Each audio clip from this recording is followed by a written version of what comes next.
Salve nerds, galera, no vídeo de hoje, Shumatsu no Valkyrie, capítulo 47, o caminho alcançado. Então, sem maiores enrolações, vambora pro vídeo. Lembrando que eu não tô postando imagem aqui por questão de direito autoral. Então abre aí uma página paralela e vem acompanhando comigo. Eu tô traduzindo aqui do espanhol, tá? Mas abre aí na língua que você quiser e vem acompanhando comigo, beleza? Então vamos lá. Capítulo 47, nós começamos aqui então vendo os deuses e os humanos surpresos com o ataque do Zero Fuku, um senhor ataque. Mais absurdo ainda o fato de que o Buda conseguiu tancar esse ataque usando aparentemente um escudo ali que ele brotou do nada, basicamente. E aí a gente vê aqui a Brunhilde falando com a Gol sobre o que é esse escudo e de onde ele veio, porque a Gol acha que o escudo veio do nada, né? E aí ela explica que aquilo ali é o bastão que o Buda estava usando antes, e que aquele bastão é um tesouro sagrado, conhecido como o Bastão dos Seis Reinos. E aí ela dá uma explicação aqui breve, mas eu achei muito legal, inclusive, muito bom, que é sobre os caminhos de Buda, os mundos de Buda, do budismo. E aí a gente tem aqui o reino de Deva, o reino de Asura, o reino de Pretas, o reino Naraka, o reino animal e o reino humano. Bem interessante, né? E sim, os caminhos do Pen são baseados nesse reino aqui, nesses seis reinos.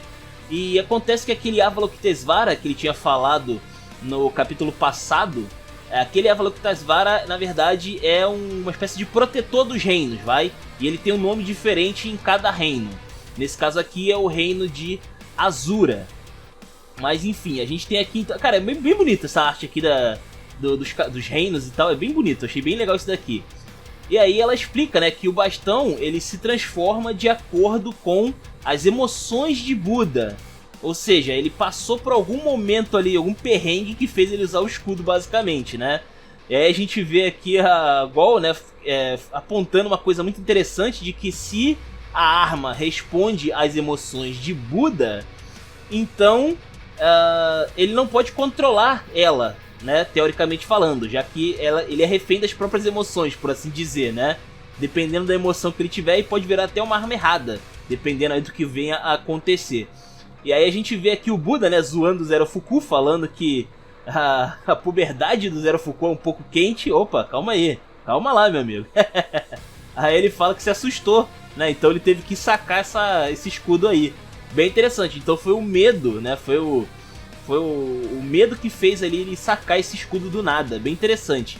E ele consegue inclusive empurrar aquele machadão gigante, né, que já não é mais um machado, sei lá o que é isso aqui, mas é um negócio monstruoso. Ele consegue empurrar a arma do Zero Fuku, que por sua vez acaba então mudando a arma e ele vira uma arma menor, porém com várias lâminas ali. Eu não sei se é um agrupamento de espadas, sei lá, parece um pente, tá ligado? Pra mim eu só consigo chegar a apontar isso daqui pra duas coisas, ou é um pente ou uma escova, porque é parecido.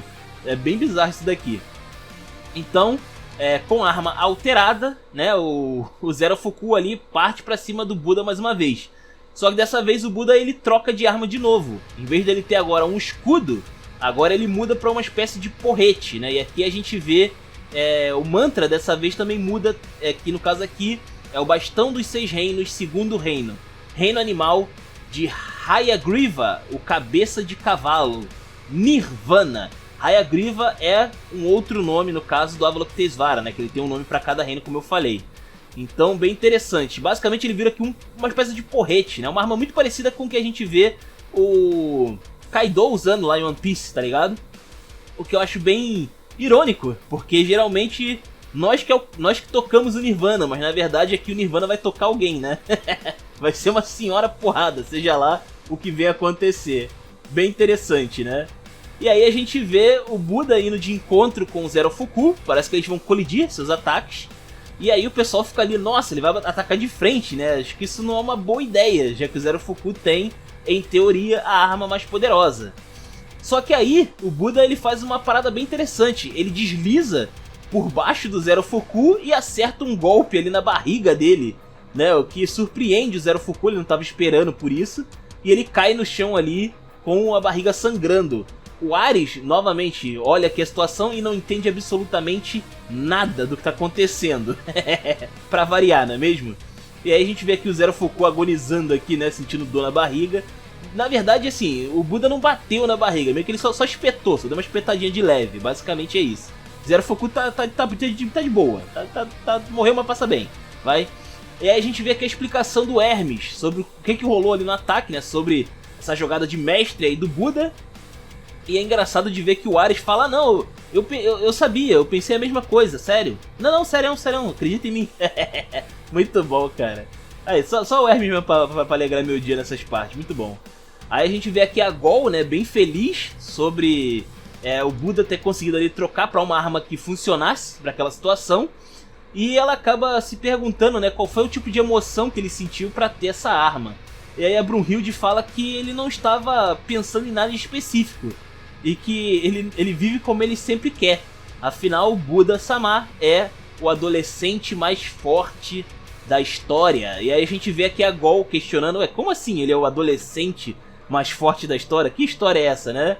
Então nós temos finalmente aqui o flashback de Buda, onde nós vamos aqui para o reino ao norte da Índia antiga, conhecida como Kapilavastu. Nossa, é só nome complicado, mano. Tá bem difícil aqui pra mim, tá boa.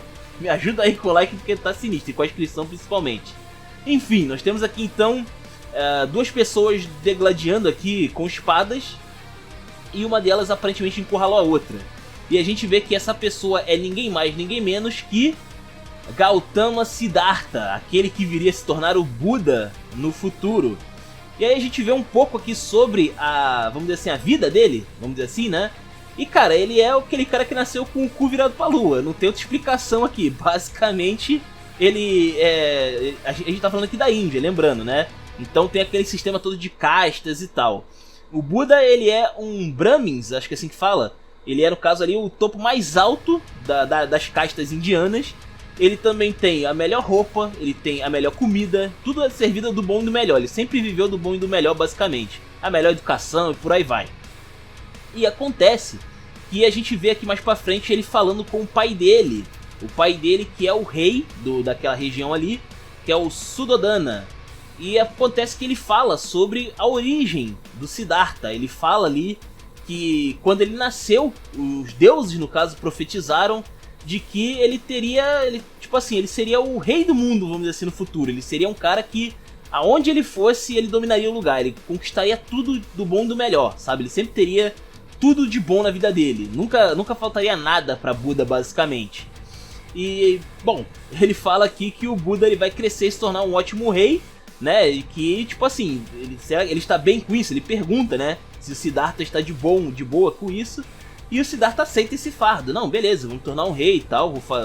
Vou viver a vida inteira pra isso, praticamente. Ele tá se dedicando a vida inteira pra ser o substituto do pai dele. E aí depois a gente vê aqui uma outra cena que mostra que, apesar dele ser de uma casta alta e tal, ele ainda é bastante humilde. Porque ele mobiliza ali uma espécie de... eu não sei como é que fala, mas São Paulo tem muito. Que é tipo um pessoal ali pra dar comida aos pobres, basicamente. E aí é bem interessante que eles estão dando comida pra casta mais baixa, né, dos indianos ali. E a gente vê o Buda indo lá e dá uma olhada na situação, né. E ele é praticamente endeusado. Ele ainda é humano, mas ele é completamente endeusado. Muito louco isso daqui. Mas ele mostra bastante respeito e humildade, inclusive com o pessoal ali da casta mais baixa, né. Inclusive falando com eles ali de igual para igual, de frente. Bem interessante. Mesmo o cara ali tentando se subjugar pra ele levanta o cara, sabe? Mostrando bastante respeito, né? Muito legal isso daqui, muito legal. Mostrando que ele era uma boa pessoa, de fato. Aí a gente tem aqui uma outra cena bem interessante, que é o Buda deitado, né? Essa estátua aí que tem lá no Street Fight, na fase do Sagat, quem lembra aí? Acontece que a gente vê aqui então o Buda, ele tá olhando um pássaro voando. E ele diz que o pássaro ele parece não estar atrelado a nada, né? Parece que ele não está atado a nenhum destino, a nenhuma responsabilidade futura. E acontece que esse pássaro ele é atacado por uma espécie de abutre ali, se eu não me engano, que mata a criatura em pleno voo. E aí ele se assusta, né? Ele vê que o destino da criatura era morrer para esse abutre, né? E era por isso que ele estava voando ali só esperando a morte chegar, basicamente, né? E aí a gente também vê aqui alguns criados ou alguns cuidadores do Buda, vamos dizer assim, falando ali que ele não deveria ficar deitado daquele jeito, né? Ele aparentemente está envergonhando ali a realeza, vai, com essa postura. E o Buda só pede desculpas, né? É interessante essa postura dele deitado, que, se eu não me engano, é alguma coisa a ver sobre a compaixão e a calma do Buda. Na história original, se não me engano, quando o Buda estava morrendo, ele assume essa postura aí mostrando tranquilidade, vamos dizer assim, né? Ele sabia o que ia acontecer, então ele estava tranquilo. Nesse caso aqui é diferente, mas ainda assim fica aí a referência, né? E acontece que ele vai para um outro reino depois, que é o reino de Mala. Eu acho que é assim, ou Malá, eu não sei como é que fala. Mas basicamente ele tá indo ver uma pessoa muito querida pra ele, que é o tal do Jataka, que ele chama aqui de Jataka Nisama, o irmãozão, vamos dizer assim, né? Só que o Jataka, ele tá numa situação bem complicada, ele tá doente, ele tá adoecendo ali, e ele tá bem mal, ele já tá de cama, tá bem magrinho e tal. A gente vê que ele tá com muitos problemas, mas ele tá feliz de ver ali o Siddhartha, né? Então a gente tem uma conversa ali entre eles, ele com dificuldade ele acaba recepcionando ali o Buda, e eles saem para conversar basicamente, né? Onde a gente vê ali eles trocando uma ideia, a gente vê que eles se consideram irmãos, basicamente. Apesar do Jataka falar ali com o Buda pra não chamar ele desse jeito, a verdade é que eles se consideram irmãos, essa que é a verdade. Eles têm uma grande amizade ali muito forte, né? E eles cresceram muito unidos também. Então por isso que o Buda tem todo esse carinho especial com esse cara. Acontece que eles acabam falando ali um pouco sobre essa questão de realeza e tal, sobre o crescimento e desenvolvimento que eles tiveram, né? Tudo, aparentemente eles são abençoados, vai? E o Buda acaba falando uma parada muito interessante sobre o fato de que ele se converteria em um rei e faria todos felizes. Porque esse era o destino dele, ele estava destinado a levar a felicidade para as pessoas. Muito parecido com o que a gente via lá, o Zero Fuku. E aí o Jataka, ele fica ele mostra tristeza no rosto dele. Isso é bem interessante, né? Quando o Buda fala que vai levar felicidade, o cara fica triste, sério, tá ligado? É meio bizarro isso. E aí ele fala, né? Ele questiona que o Buda se realmente é isso que ele quer, né? E é bem interessante isso, porque ele pergunta aqui por que o Siddhartha pensa isso. E aí ele fala, né, que o reino de Mala é um reino enorme e abundante e tal, e que ele vai acabar dominando, basicamente, o Buda vai acabar dominando de maneira pacífica todos os reinos porque é o destino dele, basicamente é isso. E o Jataka acaba falando aqui pra ele que ele realmente acha que o Jataka é feliz, né? Ele questiona ali, né, o Siddhartha, se o Jataka é realmente uma pessoa feliz, né? E aí, cara, é bem interessante ele dando aqui esse padecer dele, esse ponto de vista dele, de como eles vivem. Porque ele fala ali que ele em breve vai morrer devido a uma doença. E, bom, basicamente o mais provável é que o Buda assumiria o controle ali, se fosse o caso depois, né? Mas ele acaba falando que ele teve tudo do bom e do melhor em vida, só que nada disso foi o que ele queria. Ele simplesmente ganhou essas coisas e ele teve que, sabe, lidar com isso, sabe? Ele aceitou o destino dele, sabe? Mas ele queria outras coisas, ele queria viver a vida dele de outras maneiras. Ele até fala aqui, né, minha vida, de quem será, né? E é bem estranho o Siddhartha ouvindo isso, ele não consegue entender o que o cara tá falando. E aí ele explica, né, que ele teve a melhor roupa, a melhor educação, melhor tudo, melhor comida, tudo. E mesmo assim, ele não é feliz. Porque essas coisas não é o que ele queria, não é o que ele almejava. Ele queria saber de outras coisas que eram bem simples, como por exemplo, o que as pessoas mais pobres comiam, que era aqueles feijões torrados que a gente vê o Buda comendo depois. Ele queria saber que gosto tinha essa comida, ele queria saber aonde o rio, próximo ali do reino dele, levava, desembocava. Era bem interessante, ele queria saber até onde se estendia o céu. Eram dúvidas, assim, simples, naturais e pertinentes, sabe? Que ele nunca vai saber, porque o destino dele é outro, basicamente. Então, ele acaba tendo uma vida infeliz por causa do destino dele, apesar de ter várias regalias. Bem interessante essa parada. E acontece que ele depois ali acaba rindo ali, né, com o Siddhartha, falando que não queria preocupá-lo, né, com essas coisas. E depois eles se retiram. Só que um tempinho depois, ele morre. O cara acaba morrendo e a gente vê aqui o Siddhartha indo lá ao enterro dele. E algo que chama a atenção do Siddhartha é justamente o pessoal rezando para o tal do Jataka. E alguns caras que estão acompanhando o Siddhartha acabam falando que o Jataka foi uma pessoa realmente feliz, né? Porque ele teve tudo na vida, ele era uma pessoa feliz. Mas aí o Buda acaba tendo aquela epifania. E tipo, caraca, ele não era feliz, né? As pessoas veem ele como alguém que era feliz. Mas ele não era de fato feliz, sabe? Não era a verdadeira felicidade. E é nesse momento, quando ele tem esse boom espiritual, né? Aquele blown mind, vamos dizer assim, é que ele consegue atingir vamos dizer assim, a iluminação, né? Que a gente tanto fala aqui em Shumatsu no Valkyrie recentemente. E aí ele fica meio grog ali por um tempo, o pessoal fica meio preocupado. E ele muda completamente daqui pra frente. O Buda muda completamente. Primeiro ele desce do cavalo, depois ele começa a rir. Todo mundo triste ali por causa do funeral do cara. E o Buda do nada começa a dar gargalhada, tá ligado? É muito louco. Aí o pessoal fica sem entender nada, basicamente. Aí o Buda fala simplesmente que ele alcançou, né? E aí tem uma palavra ali completando, né, por fora do balão, que ele atingiu a iluminação. Bem interessante. E aí a gente vai pro enterro, então, do Jakata. E a gente vê que o pai do Buda já está lá. Porém, a gente vê que o Buda ele não apareceu. E todo mundo tá procurando ele, mas ele simplesmente sumiu. Ele desceu do cavalo, falou que alcançou alguma coisa e saiu correndo, basicamente.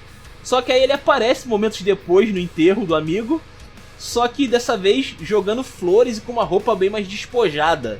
E aí ele começa a jogar flores ali pelo lugar, aparentemente sujando, né? Porque o lugar era todo limpo, né? Todo corretinho, ele sai andando em direção ao caixão do cara, jogando flores pra tudo que é lado, basicamente.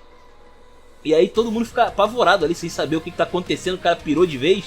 O que foi isso? Né? O cara pirou completamente de vez. E aí o pessoal tenta impedir ele, né, dizendo ali que ele tá profanando o lugar e tal. E simplesmente o Siddhartha manda os caras calarem a boca e pega o caixão nos ombros, cara. Isso é muito legal, cara. Essa foi uma das cenas mais malucas que eu já vi. O cara vai resgatar o amigo dele que morreu, ele pega o caixão, bota nos ombros e leva embora. F, né? Toca aquela musiquinha lá do Coffin Dance que é o momento, basicamente. É bem interessante. Aí todo mundo tenta parar ele, mas ele dá de ombros, ele não quer nem saber, tá ligado? Ele fala que o Jataka ele não necessitava de orações ou da bênção dos deuses, sabe? Ele fala que tudo que o Jakata precisa era ele, né? Tá bem ali, é o próprio Buda. E aí ele leva o amigo embora, o corpo do falecido embora. E aí o que ele faz? Ele leva o corpo dele naquele rio, que ele queria saber aonde desembocava. Então, né, ele faz o enterro que o amigo gostaria, basicamente, né? Que é descobrir até onde ia esse rio. Foi bem bonito, foi bem cringe. Com certeza foi uma cena bem cringe, mas foi muito bonito, cara. Vou te falar que foi um negócio bonito de um jeito mórbido, basicamente. E aí depois disso, ele dá louca completamente. Se ele já tá despirocado aqui, mais pra frente é quando ele fica louco mesmo. Basicamente ele pega aí um cavalo e foge do reino dele, deixa todo mundo de mãos abanando, o pessoal louco ali, né, pedindo pra ele esperar, né, pra ele retornar, mas ele tá decidido, ele vai viajar o mundo, e quando ele viaja o mundo, ele decide fazer coisas que, cara, é completamente fora do que se esperava, sabe? Ele tenta lutar contra o destino, basicamente. Primeiro que ele deixa o cavalo dele em um pasto, comendo ali, depois ele acaba, então, migrando a pé, ele faz uma espécie de... eu não sei falar, ele vai andando por aí um mundo afora, e aí ele começa aqui passando por uma região onde tem ali um sacerdote, e tem alguns seguidores ali que estão com fome, né? Tem um cara ali morrendo de fome, e o sacerdote dá desculpa de que aquele sofrimento que o cara tá passando ali é pra ele purificar a alma dele, né? Pra poder atingir a iluminação, olha que legal. Só que aí o Buda, ele aparece e fala, não, eu vou dar de comer pra esse cara. Aí o sacerdote fala, não, calma aí, tá maluco, cara? Você tá desonrando aqui as etapas da santidade. Aí o Buda simplesmente manda, cala a boca, cara. Eu permito que ele coma e acabou. Eu vou dar de comer pra esse cara porque eu quero. Pau no seu cu. Basicamente é isso. Tá ligado? Os caras, tipo, fica, oi? Tá ligado? Completamente louco. Realmente, parando pra pensar, ele é meio adolescente mesmo. Realmente, nesse ponto aí, ele tá meio adolescente. Aí a gente vê aqui já ele com alguns seguidores, né? Que ele pegou ali do outro sacerdote. E aí os caras questionam, poxa, Siddhartha, isso aqui tá realmente certo, né? A gente tá só deitado aqui na grama, curtindo o tempo e tal. E aí ele fala, cala a boca, cara. É bom estar sentado, fica sentado aí, relaxa, porra. Tá ligado? Ele, tipo assim, ele vai completamente contra a lógica das paradas, tá ligado? Tem um momento bem legal aqui que eu gosto também, que é quando ele salva uma garotinha que tava pra ser sacrificada. E aí o pessoal fala que se essa garota não for sacrificada aos deuses, eles podem sofrer uma punição divina, podem até ser extintos. E aí ele fala, cala a boca. Se for necessário, eu luto contra os deuses, irmão. Acabou, não interessa, sabe? Nesse caso, lute contra os deuses, sabe? Você não tem que sacrificar as pessoas, tá ligado? Muito louco isso. E aí, tipo, basicamente ele passou a vida dali pra frente fazendo o que ele bem queria, tipo, satisfazendo o próprio ego e também ajudando, mudando o destino das outras pessoas. Então ele usa a iluminação, basicamente, pra mudar o destino. Essa é a função que ele encontrou no mundo. Mudar o destino dele e de outras pessoas. É bem interessante, cara, bem interessante. E aí a Brunhilde complementa aqui falando que ele tá disposto a lutar pelos deuses simplesmente pelo fato de não gostar deles, saca? Basicamente é isso, ele só não gosta dos deuses, então isso é o motivo suficiente pra ele decidir trampar na porrada com um deles. É basicamente isso. A Gol fica inconformado. Como assim, cara? Só por isso que ele... É a única razão dele estar aqui querendo lutar contra o Zero Fuku, né? Meio pouco, mas é isso aí, cara. Esse cara é o adolescente mais forte, né? Em outras palavras, ele é o apogeu da adolescência. Basicamente é isso. E aí termina então esse capítulo com ele pedindo aqui para que o Zero Fuku se levante e que, né, esse castigo até o final, ele castigará, ou no caso o Zero Fuku até o final, até que ele se sinta aliviado da sua puberdade. E o Zero Fuku só grita Buda de novo. Igual no capítulo passado também. Muito bom, cara. Acho que, sei lá, eu confesso que eu achei muito legal essa história dele, cara. Foi bem... Cara, é uma aventura interessante, cara. É um ponto de vista interessante. Às vezes você... As pessoas dizem que você tem tudo, né? Mas você, do seu ponto de vista, você não tá realmente feliz com aquilo que você tem, né? Às vezes você queria algo mais simples. As pessoas acham que você, sei lá, você é feliz porque você tem dinheiro. Mas você é um cara que vive estressado, vive ralando pra cacete pra ganhar dinheiro e você não para quieto. Então você não consegue ser feliz com aquilo que você tem, saca? É meio bizarro isso. É bem legal, cara. Foi uma tirada muito interessante e isso aqui é dica pra vida, cara. Com certeza, com certeza. Eu tô com medo nesse final de que talvez o plano de Buda não seja necessariamente ganhar essa luta contra o Zero Fuku. Porque a gente tá vendo que ele não parece que tá lutando pra valer, sabe, com o Zero Fuku. Parece que o que ele tá querendo fazer é levar a felicidade, mostrar um caminho de felicidade para o Zero Fuku, mas isso pode sair pela culatra. Tipo o que aconteceu entre o Hércules e o Jack, lembra? Que o Hércules era pra ele derrotar o Jack, mas em algum momento durante a luta ele acabou querendo salvar o Jack. E isso foi a derrota dele, basicamente. Então, cara, tem que ficar de olho aí porque o Zero Fuku ainda tem chance. Apesar de não parecer em nenhum momento. Ele ainda tem chance de derrotar o Buda, tá? Então vamos ficar de olho aí. Vamos ver se vai dar a lógica ou não. Seria até engraçado, né? O Buda mudar o destino, porque ele tem tudo pra ganhar. Pra ele não ganhar, só se o destino for alterado realmente de fato. Enfim, espero que vocês tenham gostado. Comentem aí, os comentários são de vocês. Se inscrevam, compartilhem. Taverna do Bacon, link na descrição. Eu vou ficando por aqui. Valeu, nerds! Fui!